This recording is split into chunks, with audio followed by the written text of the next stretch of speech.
Hello students, कैसे हो? बढ़िया। वेलकम टू फिजिक्स गुरु। और आज हम पढ़ने वाले हैं मैग्नेटिक फील्ड का बहुत ही important topic, magnetic field at a point on the axis of circular coil carrying current. तो करते हैं स्टार्ट। कॉपी पेन उठाइए, हो जाइए शुरू। ये हमने क्या ली, एक कॉइल ली और ये कॉइल इस तरीके से रखी हुई, देखिए ध्यान से। ये कॉइल इस तरीके से, ये प्लेन के देखो ध्यान से, ये कॉइल कैसे रखी हुई है, ये तो प्लेन ऐसे रखी हुई है, इस तरीके से कॉइल रखी हुई है और इस पॉइंट पे अपने को मैग्नेटिक फील्ड निकालना है। ठीक है, तो देखो यहां पे ये कॉइल है, ये करंट कैरी करी ऐसे, ये करंट कैरी करे इस तरीके से, यहां इधर जा रहा है, मतलब ये बाहर है और ये अंदर है, क्योंकि प्लेन के अंदर तो रिप्रेजेंट कर नहीं सकते, 3D के अंदर इस तरीके से रिप्रेजेंट की हुई है। ठीक है, तो यहां पे इस कॉइल की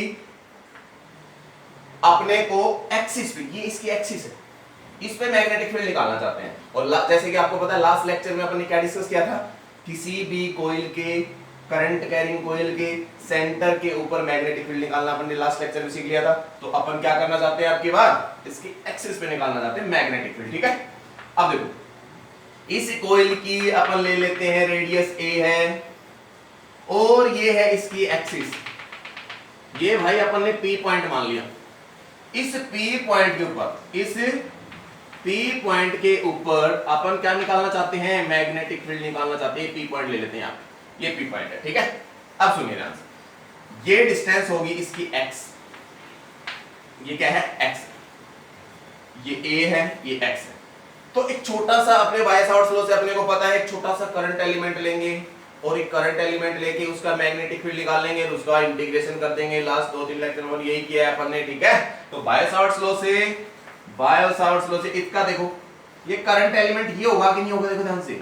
अब इसमें देखो ध्यान से इधर कि इसके अंदर करंट आई जो है वो यहाँ पे तो अंदर जा रहा है और यहाँ करंट बाहर आ रहा है, मतलब यहाँ बाहर आ रहा है, यहाँ अंदर जा रहा है, इस तरीके से करंट गाइड कर रहा है। ठीक है, तो इसके अंदर क्या बोला अपन ने, ये डीएल करंट एलिमेंट ले लिया, ये डीएल क्या ले लिया, छोटा सा करंट एलिमेंट ले लिया डीएल। ये पॉइंट मान ले सी पॉइंट है, ये पॉइंट मान लेते हैं डी पॉइंट है। ठीक है, इस करंट एलिमेंट से जो डिस्टेंस है वो है आर, ये अपन ने ले ली करंट एलिमेंट डीएल से पी पॉइंट जहां पे मैग्नेटिक फील्ड एक्सिस पे निकालना है, वो डिस्टेंस अपन ने क्या मान ली, आर मान ली। वैसे अपने को पता है आर की वैल्यू कितनी होगी, root of a square plus x square, ये होगा कि नहीं होगा, ये आर की वैल्यू होगी। ठीक है, अब सबसे जरूरी चीज जो इसके अंदर है वो होती है इसकी डायरेक्शन, बहुत इंपॉर्टेंट। जो डायरेक्शन इसकी सबसे कंफ्यूजिंग इसकी डायरेक्शन ही होती है। ठीक है, लेकिन ध्यान से समझोगे आराम से समझ में आ जाएगा, बहुत आसान है ऐसे। ठीक है, तो देखो ध्यान सुनो इधर, तो अपन ने क्या किया, करंट इधर आया, तो इस डीएल एलिमेंट, अब ये डीएल एलिमेंट ये मान लेते हैं, छोटा सा देखो चौक को क्या मान लेते हैं, डीएल एलिमेंट, ये एलिमेंट ऐसे रखा हुआ है। तो एक बात बताइए, इस डीएल एलिमेंट से ये पी पॉइंट क्या ये 90 डिग्री है कि नहीं है, पहली बात पता लगी। अगर करंट एलिमेंट है वो पी पॉइंट से 90 डिग्री है, समझ में आ रहा है, क्योंकि डीएल एलिमेंट ये छोटा सा एलिमेंट अपन ने कट किया है, रिंग इस तरीके से है, तो अपन ये छोटा सा डीएल एलिमेंट और ये क्या हो गया पॉइंट पी, तो ये डीएल एलिमेंट देखो ये 90 डिग्री बना रहा कि नहीं बना रहा, पता लग गया। अब देखते हैं डायरेक्शन इसकी। तो डायरेक्शन सबसे पहले ये यहाँ पे देखो, इधर ये कहां जा रहा है, इधर इस तरीके से आ रहा है। ठीक है, डीएल एलिमेंट की डायरेक्शन ये इधर है, समझ में आया। तो राइट हैंड थंब रूल से इस पॉइंट पे सी डीएल एलिमेंट की वजह से मैग्नेटिक फील्ड क्या होगा, वो क्या होगा, इस तरीके से होगा। देखो यहाँ पे इस डीएल एलिमेंट के परपेंडिकुलर, देखो यहाँ पे ये, इसको अपन ने बोला कि इस रिंग को अपन ने ऐसे पकड़ लिया, तो ये करंट एलिमेंट की वजह से इसकी मैग्नेटिक फील्ड की डायरेक्शन क्या आ गई, इधर जाएगी कि नहीं जाएगी, ये ले लेते हैं। ठीक है, ले ली डीएल एलिमेंट की मैग्नेटिक फील्ड आ गई है, इसकी वजह से इसका नाम दे दो डीबी, इसके नाम क्या दे दिया अपन ने, डीबी देते हैं। ठीक है, ये वैल्यू ले लिया अपन ने 5, ये एंगल कितना ले लिया अपन ने 5, समझ में आया क्या है। तो एक चीज देखिए, ये 5 होगा तो इसके अपन ने x और y से रिजोल्व करेंगे, तो क्या ये 5 होगा, तो देखो अगर ये पॉइंट यहां होता तो ये वाला यहाँ पे होता 90 डिग्री, अब इसमें जितना चेंज आएगा उतना ही चेंज इसमें आ रहा है, इसका मतलब ये एंगल 5, तो ये एंगल भी कितना हो गया, 5 हो गया कि नहीं हो गया, सबको समझ में आ गया। ठीक है ध्यान से, ये अरे ये देखो इस तरीके से है, ये इस तरीके से, अगर ये पॉइंट यहाँ होता, बिल्कुल छोटा होता, तो इसका मतलब ये एंगल यहाँ पे होता, इसमें जितना चेंज इसमें आया है उतना ही चेंज इसमें आया कि नहीं आया, इसमें ये एंगल 5 तो ये एंगल भी कितना हो गया 5 हो गया, ठीक है। सिमिलरली यहाँ पे भी, अब यहाँ पे एलिमेंट बाहर आ रहा था, यहाँ पे कहां जाएगा, डीएल एलिमेंट अंदर जाएगा, तो इसकी वजह से अपन ने एक पॉइंट और ले लिया, ये पॉइंट ले लिया यहाँ पे, ये भी, अब देखो ये ए है तो ये भी यूनिफॉर्म रिंग है, ये भी ए ही होगा, इसका मतलब ये एक्स ये आर होगा, तो इसकी वैल्यू भी सिमिलरली ये आएगी कि नहीं आएगी।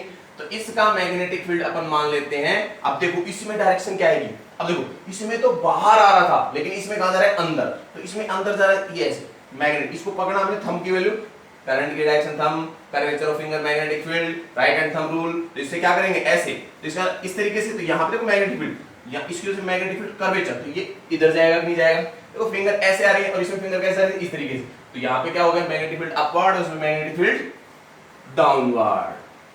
और ये देखो ये पूरा एंगल है, ये 90 डिग्री होगा कि नहीं होगा, बताओ जल्दी से, क्यों, क्योंकि मैग्नेटिक फील्ड हमेशा 90 डिग्री पे होगा, मैग्नेटिक फील्ड लाइंस हैं, उसका टेंजेंट तो मैग्नेटिक फील्ड डायरेक्शन रिप्रेजेंट करेगा, तो इसकी वैल्यू क्या होगी, ये पूरी 90 डिग्री है, और ये वैल्यू भी अपन क्या मानेंगे, फाई मानेंगे, तो इसकी वैल्यू भी कितनी आ जाएगी, फाई आ जाएगी। इसका मैग्नेटिक फील्ड मान लेते हैं dB डैश। क्या समझ में आया कि नहीं आया, समझ में आ गया। सबसे इंपॉर्टेंट फिर से डायरेक्शन, डायरेक्शन बहुत इंपॉर्टेंट, देखो ध्यान से, इसके अंदर करंट आ रहा है बाहर, तो अपन ने कर्वेचर ऑफ फिंगर करंट की डायरेक्शन थंब देगा, कर्वेचर फिंगर, तो ये करंट आ रहा है बाहर, तो करंट बाहर आ रहा है तो मैग्नेटिक फील्ड अपवर्ड। इसमें देखो करंट जा रहा है अंदर, मैग्नेटिक फील्ड डाउनवर्ड। इस पॉइंट में निकालना चाहते हैं, जिस पॉइंट में निकालेंगे वहीं तो मैग्नेटिक फील्ड रिप्रेजेंट करेंगे भाई, तो इसकी वैल्यू क्या होगी, dB डैश, डाउनवर्ड डायरेक्शन में होगी, ठीक है। चलो भाई dB को रिजोल्व कर लेते हैं, dB को रिजोल्व करेंगे, ये कितना आएगा, इसको नाम दे दो x, y डैश दे दो, ठीक है। ये पॉइंट अपन ने कितना माना था, P पॉइंट था, ये डिस्टेंस x थी, तो देखिए इधर dB की वैल्यू cos फाई, तो dB cos फाई आ गया कि नहीं आ गया, और इसकी वैल्यू कितनी आ गई इधर dB sin phi, resolution vector resolution से किया अपन ने, ठीक है। अब देखो dB डैश cos फाई और इधर ही dB डैश sin फाई, ठीक है भाई। अब सबसे पहले dB और dB डैश की वैल्यू निकालनी है, ठीक है, उसके बाद अपन आगे करेंगे। तो सबसे पहले dB की वैल्यू कितनी आएगी, बायर-सावर्ट्स लॉ, बायर-सावर्ट्स लॉ कहते हैं dB equal to mu 0 upon 4 pi IDL sine theta upon r square, ये होता है, बिल्कुल सही बात है, इस पॉइंट पे यही होगा। लेकिन ये थीटा, ये देखो ये एंगल तो फाई था, कभी इसको 90 डिग्री नहीं, अब थीटा कौन सा भाई, थीटा मैंने बताया था ना, ये डीएल है, डीएल से P पॉइंट पे कितना एंगल, ये एंगल तो भाई 90 डिग्री है, डीएल से P पॉइंट कितना है 90 डिग्री, तो इसमें थीटा की वैल्यू पुट कर दो 90, तो ये कितना बन गया dB equal to mu 0 I upon 4 pi, mu 0 upon 4 pi IDL, और sin 90 की वैल्यू कितनी होती है 1, थीटा इक्वल टू 90 कर दिया, तो sin 90 की वैल्यू यहीं लिख देता हूं मैं 1, तो इसकी वैल्यू कितनी होगी IDL अपॉन r स्क्वायर, हो गया कि नहीं हो गया बताओ, बिल्कुल हो गया, dB की वैल्यू आ गई। इक्वेशन नंबर फर्स्ट देखो, इक्वेशन नंबर फर्स्ट होगी, ठीक है भाई। अब सुनिए ध्यान से, similarly dB dash, dB dash की वैल्यू कितनी होगी, dB डैश इसकी वजह से है, dB डैश dB डैश इसी की वजह से है ना, देखो समझ में आया कि नहीं आया। अब देखिए इधर क्या करें, dB डैश की वैल्यू भी वही, थीटा की वैल्यू तो 90 डिग्री रहेगी, सेम टू सेम है, अपन क्या कर सकते हैं dB डैश की value mu 0 upon 4 pi IDL upon r square, ये वैल्यू होगी कि नहीं होगी, सबको पता चल गया, ठीक है। अब ये r है तो ये भी तो r ही होगा, बराबर ही, तो ये x है, a है तो ये भी x होगा, x यही है, इसकी भी वैल्यू a होगी, तो r की वैल्यू भी तो सेम ही होगी, तो dB डैश की वैल्यू भी यही होगी कि नहीं होगी। इक्वेशन नंबर 2, इक्वेशन फर्स्ट और सेकंड बराबर आई कि नहीं है, बिल्कुल बराबर है, तो dB is equal to dB dash, dB equal to dB dash, और इसकी वैल्यू पुट कर देते हैं, मैं इसकी वैल्यू r की वैल्यू पुट कर देता हूं, तो क्या आएगी is equal to mu 0 upon 4 pi IDL upon r square की value a square plus x square की value a square plus x square हो गया, क्योंकि r स्क्वायर है, a square plus x square, ठीक है। इक्वेशन नंबर थर्ड हो गई। अब देखिए इधर, अब dB dB डैश की वैल्यू बराबर आ गई, तो एक चीज देखो, db cos phi, db cos phi और db sin, db dash cos phi, देखो db cos phi upward, db dash cos phi downward. Magnetic field vector quantity होती है, इसका मतलब ये अपवर्ड अगर पॉजिटिव होगा तो डाउनवर्ड को नेगेटिव लेना पड़ेगा, है ना। तो इसका मतलब क्या हुआ, इसका मतलब ये हुआ कि db cos फाई और db डैश cos फाई के जो वेक्टर कंपोनेंट जो ये हैं वो अपने आप को कैंसिल आउट कर, एक नीचे है एक ऊपर है, दोनों इक्वल मैग्नीट्यूड में है तो दोनों की डायरेक्शन अपोजिट है, तो नेट कितना आया 0। तो इसमें क्या लिखेंगे, db cos phi and db dash cos phi the component of magnetic field is in equal magnitude but in opposite direction, then they cancelled out, ठीक है। तो इसका मतलब क्या बोल सकते हैं, db cos phi and db dash cos phi are in equal magnitude but in opposite direction,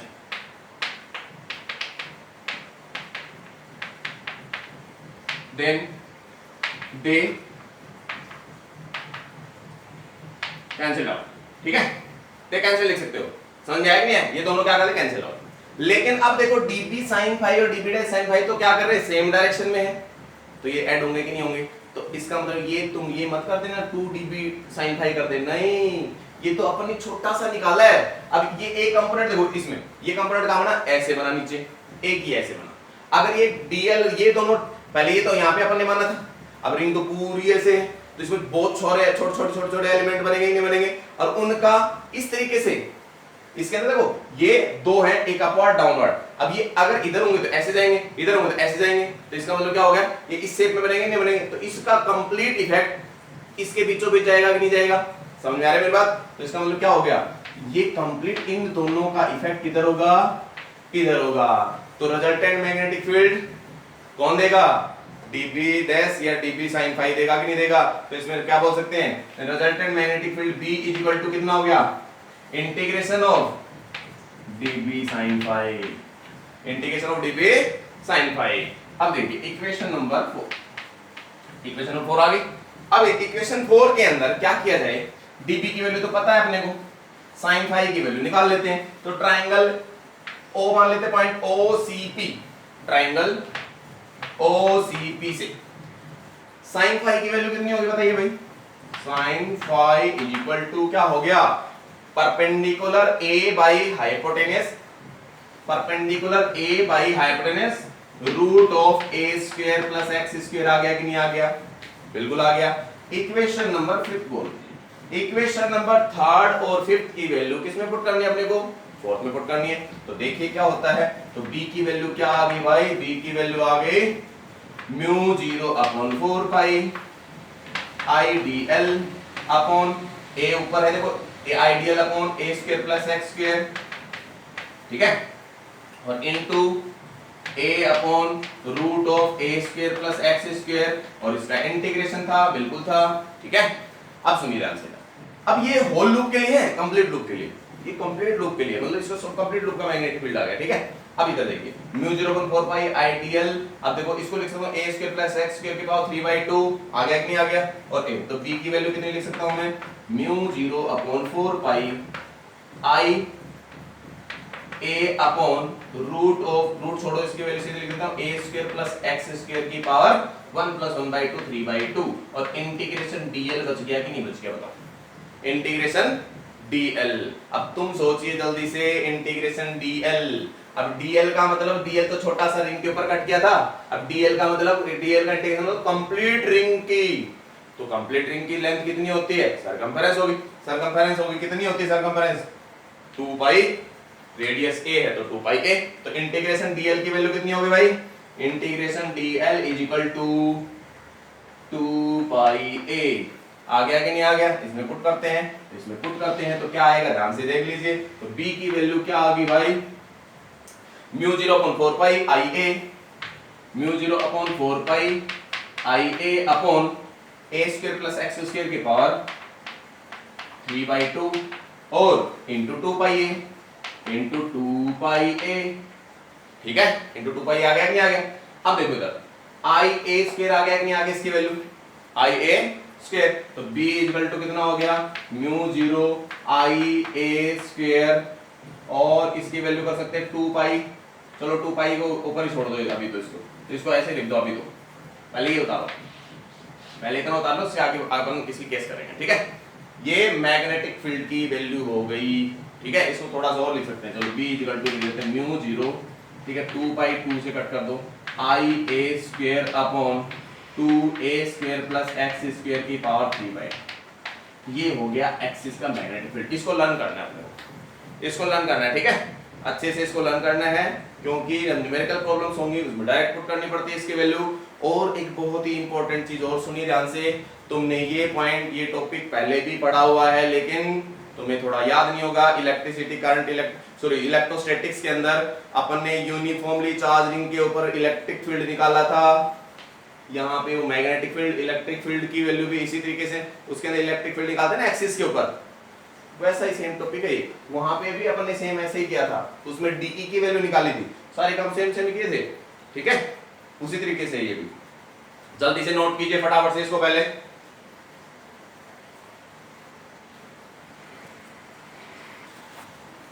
कर लिया नोट? देखिए ध्यान से, अब इसी को आगे बढ़ाते हैं। वो वैल्यू आई अपनी b equal to mu 0 I a square 2a square plus x square की पावर 3/2। तो देखिए इधर अपन अब क्या करें, इसी को आगे करना पड़ेगा। देखो ध्यान से, इधर इसकी केस है, तो केस भी करेंगे अभी। थोड़ा सा आगे देखो, अपन b की वैल्यू लिखी। अब क्या किया जाए भाई, b की value b equal to mu 0 I a square 2a square plus x square की पावर 3/2। ठीक है, फर्स्ट केस, स्पेशल केस देखो इधर, या पहले इसकी वैल्यू, अगर इसमें नंबर ऑफ टर्न्स n हो ना, इसके अंदर नंबर ऑफ टर्न्स n हो, तो इसके अंदर n से मल्टीप्लाई कर दो। When number of turns is n, then b equal to क्या हो जाएगा, mu 0 n I a square divided by 2a square plus x square power 3/2। समझ में आ गया? ये कब, जब n टर्न्स हो। इसमें बोला जाए 10 टर्न है, 20 टर्न है, 30 टर्न है, तो इसकी वैल्यू n की वैल्यू 20 30 40 जो भी है इसके अंदर वैल्यू आएगी, वो पुट करते जाएंगे और निकाल लेंगे इसके अंदर। अब आती है इसकी स्पेशल केस। फर्स्ट देखो special case. Special case first क्या है, अगर बोला जाए कि P पॉइंट भाई इसके सेंटर पे है, P पॉइंट कहां पे हो, इसके सेंटर पे हो, तो क्या होना चाहिए। देखिए इधर, when P point is lies at the center of the coil, centre of coil पे होगा, तो बताइए x की वैल्यू कितनी होगी, 0, तो x is equal to 0। ठीक है, when P point lies at the center of the coil, तब x की वैल्यू कितनी होगी, 0 होगी। तो x की वैल्यू 0 होगी, तो इसके अंदर क्या बोल सकते हैं, B is equal to, इसमें लिख सकते हैं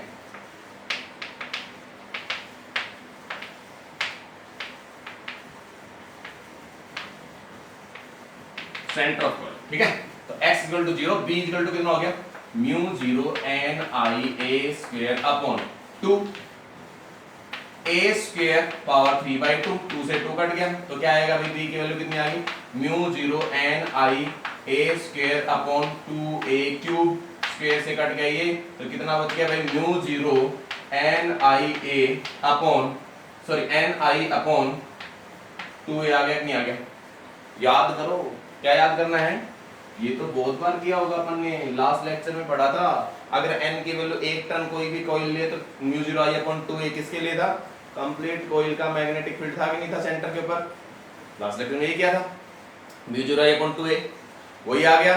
ठीक है, दूसरी case, special case number second, when point P lies far away from the coil. अब बोलते हैं पॉइंट P बहुत दूर है इसके कंपैरेटिवली, a के कंपैरेटिवली बहुत ज्यादा दूर है इसके अंदर, तो क्या किया जाए, देखो इधर, when point P lies far away from coil। ठीक है भाई, कोयल से बहुत ज्यादा दूर है, तो क्या किया जाएगा इसके अंदर, तो इसमें क्या बोलेंगे, x ग्रेटर देन a, क्या लिख सकते हैं, x ग्रेटर देन a, बहुत ज्यादा बड़ा है, इसका मतलब a को नेगलेक्ट कर दिया जाएगा, इसमें a को क्या कर दें, नेगलेक्ट, a को नेगलेक्ट कर देंगे तो कितना आएगा, b equal to mu 0 n I a square upon 2 a square, neglect हो गया x स्क्वायर पावर 3/2 हो गया कि नहीं हो गया? कितना बच गया अभी? एक्स क्यूब बच गया, नीचे कितना बच गया? X cube. अब इधर देखिए b इक्वल टू आ गया, b equal to mu 0 n i a square upon 2x cube, 2x cube. इसी फॉर्मूले को अपन एक और फॉर्मूले में कन्वर्ट करेंगे। कैसे कन्वर्ट करेंगे ध्यान से सुन लीजिए। कई बार ये क्वेश्चन आया हुआ क्वेश्चन है कि भाई b इक्वल टू अगर बोल दिया पॉइंट p है बहुत ज्यादा दूर है, तो ये बताइए magnetic field is directly proportional to और inversely proportional to 1/x 1/x cube 1/x square 1/√x। तो इसका आंसर कितना? 1/x क्यूब आएगा। ठीक है, कब? अगर p पॉइंट बहुत ज्यादा दूर हो तो। अब देखिएगा अब क्या किया जाए। अपन मैं बोलूं अगर एक ऊपर नीचे 2 से मल्टीप्लाई कर दूं तो क्या आएगा? b equal to mu 0 2ni a square.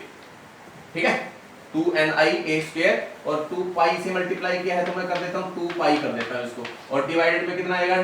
4 pi x cube. लिख सकते हैं इसको। तो मैं एक बार बताओ 2 पाई a स्क्वायर को मैं एरिया लिख दूं।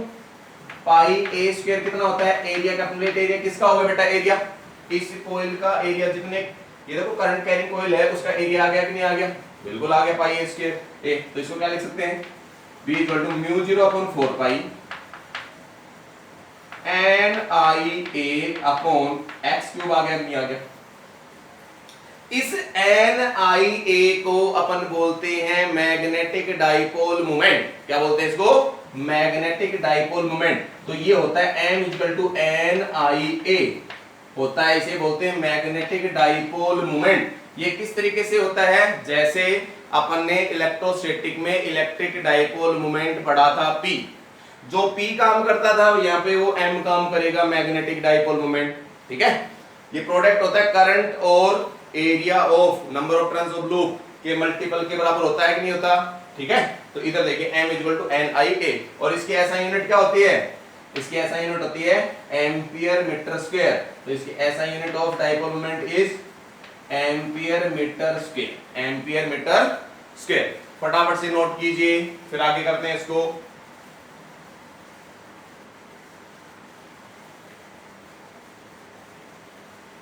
कर लिया नोट? इधर देखिए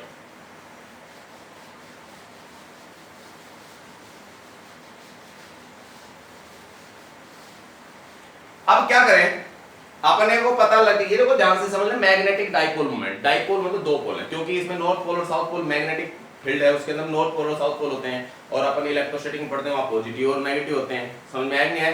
तो इसके अंदर ये एस जो मैग्नेटिक डाइपोल मोमेंट है एम, ये क्लॉक फेस रूल के लिए भी काम में आता है। इसके अंदर क्लॉक फेस रूल, तो इसे क्लॉक फेस रूल अभी डिस्कस करेंगे अपन। क्लॉक फेस रूल देखो इधर,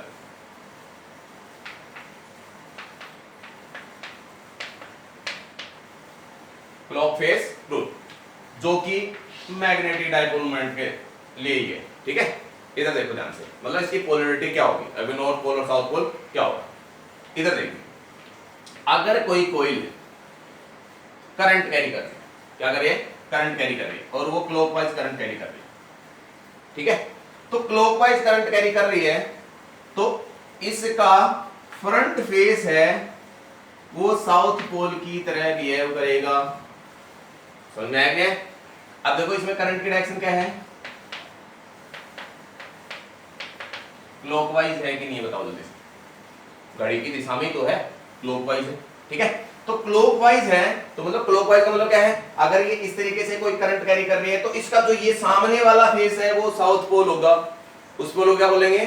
साउथ पोल। समझ में आया नहीं है?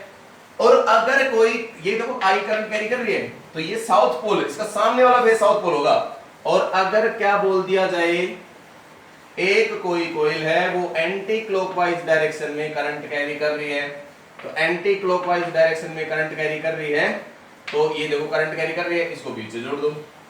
क्या बन गया? नॉर्थ एन दिखाई देने लगा क्या? देखो इसमें एस बन गया, ऐसे जा रही थी, देखो एस बन गया, तो इसमें क्या बन गया? एन। तो इसके अंदर क्या बोला गया कि भाई इसमें याद करने का तरीका है, तो एन बन गया तो नॉर्थ पोल होता है क्या था? तो करंट अगर एंटी क्लॉकवाइज हो, एंटी क्लॉकवाइज करंट की डायरेक्शन होगी तो जो फ्रंट फेस ऑफ कोयल है उसे नॉर्थ पोल बोला जाएगा। उसे क्या बोला जाएगा? North pole. अगर करंट ऐसे हुआ तो सामने वाला फेस होगा नॉर्थ, और अगर क्लॉकवाइज हुआ तो सामने वाला फेस क्या हो गया? साउथ हो गया। इसे अपन बोलते हैं क्लॉक फेस रूल। क्या बोलते हैं इसको? Clock face rule. जल्दी से नोट कर लो इसको, देखिए ध्यान से। अब क्या है कि अपन प्लॉट करेंगे ग्राफ। क्या प्लॉट करेंगे? ग्राफ। किस किस के बीच में ग्राफ प्लॉट करेंगे भाई? ग्राफ प्लॉट करेंगे कि एक्सिस से दूर जा रहे हैं इधर और एक्सिस से इधर जा रहे हैं, तो अपने को मैग्नेटिक फील्ड के बीच में और दूसरा किसके बीच में? मैग्नेटिक फील्ड और एक्स के बीच में जो ग्राफ प्लॉट करेंगे वो कैसे आएगा? देखो ध्यान से। अब दोनों केस तुम्हें याद हो गई है। एक तो देखो सेंटर पे तो कितना है मैग्नेटिक फील्ड? μ0 और अगर अपन ने बोला कि अगर बहुत दूर चले गए तो अगर इसकी वैल्यू देखो, ये यहां रखो, बस इसको रखो, इसकी वैल्यू कैसे ग्राफ प्लॉट करेंगे? देखो ध्यान से, इधर बिठा देता हूं मैं इसको।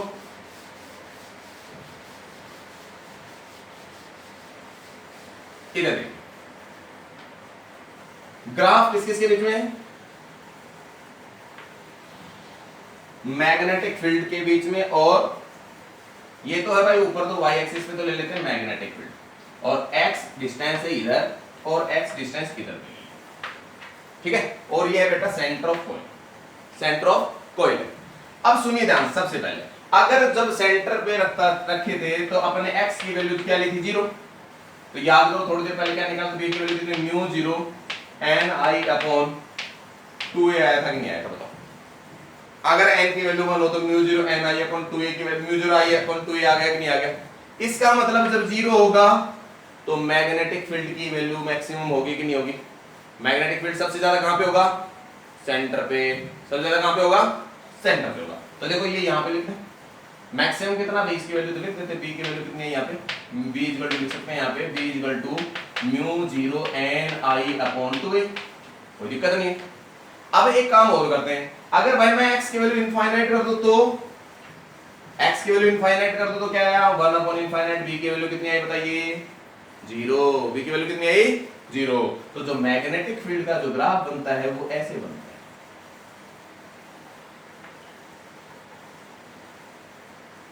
मैक्सिमम कहां है? देखो ध्यान से, मैक्सिमम यहां है और बाद में इनफाइनाइट पे अगर बोल दिया देखो इसमें x 0 तो b की वैल्यू ये आ गई, और when x infinite then b कितना है बताओ? 0 आया नहीं है। क्यों? इसकी वैल्यू x की वैल्यू इनफाइनाइट को होना तो इनफाइनाइट = 0, b 0 आ गया। ये ग्राफ किसके बीच में है? किसी भी कॉइल के सेंटर से इधर ये कॉइल है, इधर गए, बीच में रहे, बीच में मैक्सिमम होगा, इनफाइनाइट इधर भी 0 होगा, इनफाइनाइट इधर भी 0 होगा, ठीक है। और ये ग्राफ इधर क्यों बना? क्योंकि ये वेक्टर क्वांटिटी है। इधर अगर तुमने मैग्नेटिक फील्ड पॉजिटिव लिया है तो पक्का इधर क्या लेना पड़ेगा? नेगेटिव लेना पड़ेगा। इस वजह से अपन ने ग्राफ बनाया है। समझ में आया कि नहीं आया? पक्का आ गया समझ में? उतारिए।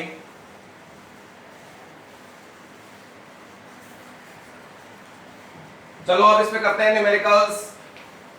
इधर देखिए,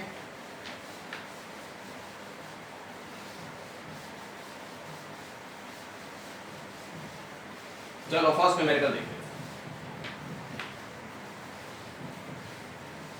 एक तो इसका फॉर्मूला अच्छे से याद होना चाहिए। फॉर्मूला याद होगा तो डायरेक्ट न्यूमेरिकल हो जाएगा, ठीक है। इधर देखिए कि भाई एक कॉइल ले ली, ये कॉइल, क्वेश्चन में क्या बोला कि इसका सेंटर पे जो मैग्नेटिक फील्ड है, ठीक है, वो डिस्टेंस बताइए जहां पे इसका मैग्नेटिक फील्ड सेंटर से 1/8 हो जाए। सेंटर से क्या हो जाए? 1/8। क्या बोला क्वेश्चन में? फिर से देखिए, एक कोई कॉइल है, वो करंट कैरी कर रही है भाई, कितना? I करंट कैरी कर रही है, ठीक है, I करंट कैरी। उसकी रेडियस दे रखी क्वेश्चन में a। रेडियस कितनी है? a, ठीक है। अब क्या बोला गया है भाई? ये डिस्टेंस कितनी होगी? इस डिस्टेंस x की वैल्यू बताइए। इस डिस्टेंस x की वैल्यू बताइए कि यहाँ पे जो मैग्नेटिक फील्ड, इस सेंटर पे अगर मैग्नेटिक फील्ड अपन ने, कि यहाँ पे मैग्नेटिक फील्ड अगर B1 हो तो यहाँ पे अपन ने मान लिया सपोज B2, तो क्वेश्चन में क्या दे रखा है? B1 = B2/8 हो जाए तो उसकी वैल्यू, डिस्टेंस बताइए, ये डिस्टेंस की वैल्यू कितनी है? समझ में आया कि नहीं है? सेंटर से इधर गए, मैग्नेटिक फील्ड धीरे धीरे कम हो जाएगा, फिर 0 हो जाएगा। तो कहीं ना कहीं ये मैग्नेटिक फील्ड इससे 1/8 तो होगा, तो वो डिस्टेंस बता नहीं जहां पे इसका मैग्नेटिक फील्ड 1/8 हो जाएगा। तो कैसे करते हैं ध्यान से सुनिए। B1 ये वैल्यू मानी, तो B1 की वैल्यू लिख दीजिए भाई, याद होनी चाहिए, μ0 I NIA² upon 2A² plus x² power 3/2। ये अभी बताया मैंने, ये B1 की वैल्यू होगी, क्यों यहाँ पे B1 की वैल्यू होगी, ठीक है, इस पॉइंट पे। और B2 की वैल्यू सेंटर पे सबको पता है, μ0 अगर नंबर ऑफ टर्न्स n है तो n I अपॉन 2a होता है, सबको पता है इस बात का। तो इक्वेशन नंबर फर्स्ट बोलो, इक्वेशन नंबर फर्स्ट तो इसको ले लो जो क्वेश्चन में गिवन है, इसको मान लेते हैं सेकंड, तो इसको मान ले थर्ड, इक्वेशन नंबर थर्ड हो गई। Equation number first second third को फर्स्ट में पुट किया तो उसकी वैल्यू कितनी आई, b1 μ0 NIA² bye 2a² plus x² power 3/2 हो गया, और 1/8, और b2 कितना, b2 हो गया μ0 NI बाय 2a, उड़ा दो जो उड़ता है, उड़ा दिया, μ0 से μ0 उड़ गया, ठीक है। अब क्या बच गया भाई, यहाँ तो a² बच गया, यहाँ पे 1/, तो 2 से 2 जोड़ा दो, जुड़ गया, ठीक है। ये a² बच गया, a² बाई ये बच गया यहाँ पे, तो और यहाँ पे 1/8 बच गया, कुछ नहीं मतलब क्रॉस मल्टीप्लाई कीजिए, तो 8a³ देखो a² 8 इधर आ गया, तो 8a³ equal to a² plus x² power 3/2, कोई दिक्कत नहीं है। चलो इसको मैं एक काम करता हूँ, इसको 2 की पावर 3 लिख सकता हूँ, बिल्कुल लिख सकता हूँ, मैं लिख दूँ 2a की पावर 3 लिख देता हूँ दोनों को, क्योंकि 2 रेज़ टू पावर 3 8 ही तो होता है, तो 2 की पावर 3 तो a की पावर 3, इसको ऐसे लिख दूँ, तो इसको लिख देना a² प्लस x² पावर 3/2। अब देखो 3 से 3 उड़ा दिया, गया कि नहीं गया, हाँ दोनों का क्यूब ले, इसकी वैल्यू तो इसकी वैल्यू कितनी होगी 2a, तो इसकी वैल्यू कितनी बची यहाँ पे 2a, और यहाँ कितना बचा a² प्लस x² पावर 1/2, दोनों तरफ स्क्वायर कर दो, 4a² equal to a² plus x² हो गया कि नहीं हो गया। अपने को किसकी वैल्यू चाहिए थी, x की वैल्यू चाहिए थी, तो देखो इधर अपन क्या किए 4a² और माइनस a², तो कितना हो गया 3a² इक्वल टू x², और x की वैल्यू कितनी होगी √3a होगी कि नहीं होगी, क्या अपने पास x की वैल्यू आ गई कि नहीं आ गई, मतलब √3a डिस्टेंस पे इसका मैग्नेटिक फील्ड सेंटर से 1/8 हो जाएगा। समझ में आया, अच्छे से समझ में आ गया सबको, नोट कीजिए जल्दी।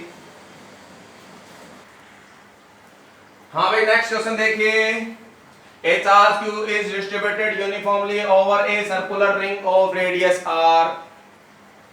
The ring rotated about its axis with an angular velocity omega. Omega से रिंग रोटेट कर रही है, कोई दिक्कत नहीं है।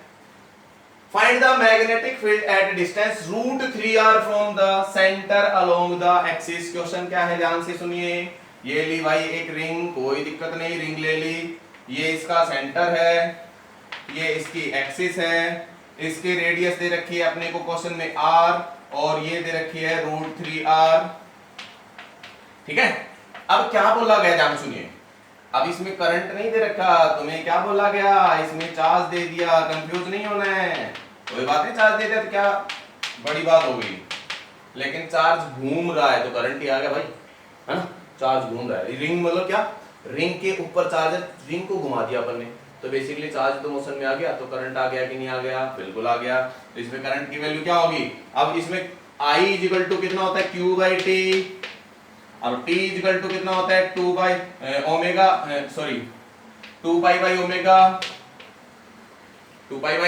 ओमेगा, तो I की वैल्यू कितनी हो गई Q/T, T होता है टाइम पीरियड, तो हो गया 2 पाई और ओमेगा चला गया ऊपर, क्या अपने पास आ गया कि नहीं आ गया, इक्वेशन बस करंट की वैल्यू आ गई, बिल्कुल आ गई।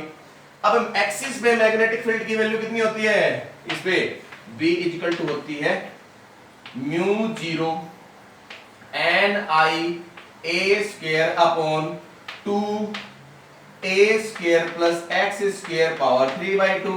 इसमें क्या क्या था, थोड़ी देर पहले किया था ये फॉर्मूला, अब इसमें क्या क्या है देखो, n की वैल्यू तो a की टर्न है, तो a का a की टर्न a की कॉइल है, ठीक है।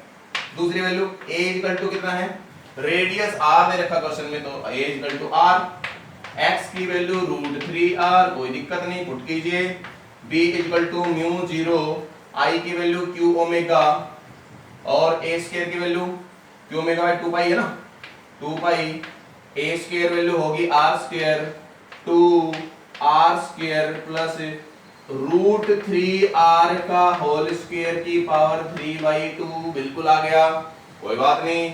अब देखो म्यू 0 क्यू ओमेगा 2 पाई नीचे 4 पाई कर देते हैं तो कितना आया mu 0 q omega r square upon 4 pi. अब देखिए इसको देखिए आर स्क्वायर √3r का होल स्क्वायर कितना 3r square, r square plus 3r square कितना हो गया 4r स्क्वायर की पावर 3/2, ये हो गया मैग्नेटिक फील्ड भी। अब इधर देखिए भाई 4r स्क्वायर, अब देखो इसको कैसे होगा, या तो इसको देखो कैसे करते पहले रूट कर लो इसको फिर क्यूब कर देना, एक ही बात है, या पहले क्यूब कर दो फिर रूट कर दो, है ना। इसकी वैल्यू क्या करते हैं पहले रूट कर देते हैं तो कितना बन गया 2r, तो b की वैल्यू कितनी होगी mu 0 q omega r square upon 4 pi. अब देखो इसकी वैल्यू इसका रूट करेंगे तो 4r स्क्वायर का रूट कितना होता है 2r, और 2r की क्यूब कितनी होती है 2 की पावर 3 होती है 8 और r क्यूब, तो इसको डायरेक्ट लिख सकता हूं 8r क्यूब, स्क्वायर से उड़ा दिया ये, b equal to mu 0 q omega upon 4 sorry 8 32 pi r, ये इसकी हो गई मैग्नेटिक फील्ड। अब इसमें देखो मैग्नेटिक फील्ड में कई बार एक चीज और घुमा देते हैं, इसमें क्या बोलते हैं सपोज करंट की वैल्यू इसको बोलते हैं, अभी इसको एंटी क्लॉकवाइज घुमा रहे पॉजिटिव चार्ज देके तो मैग्नेटिक फील्ड करंट की डायरेक्शन ये आ जाएगी, क्लॉकवाइज ये आ जाएगी, ऐसे घुमाया ऐसे कोई दिक्कत नहीं, ठीक है। इसके अंदर ये मैग्नेटिक फील्ड की डायरेक्शन आ गई। तो इसी के साथ हमारा एक और बहुत ही इंपॉर्टेंट मैग्नेटिक फील्ड का topic magnetic field at the axis of uniformly charge या यूनिफॉर्मली करंट कैरिंग कॉइल का कंप्लीट हो गया है। Okay bye bye.